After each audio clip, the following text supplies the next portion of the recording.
Hierhin soll ich gehen, wer kennt nie? Hierhin soll ich gehen, als verschlossen jeder Tür.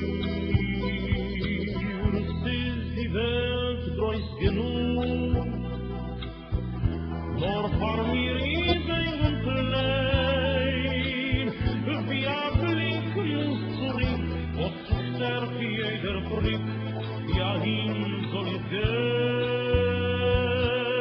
dort dahin will ich gehen, in mein Land, wo es ist frei, dort dahin will ich gehen, wo es ist Salz und das Nei, allein wo Jüdischkeit fliegt,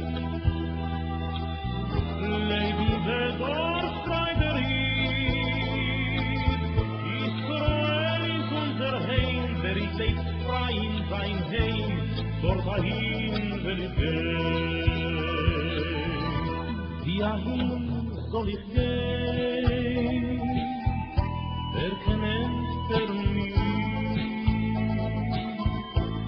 Hierhin soll ich gehen, als verschlossen jeder Tür,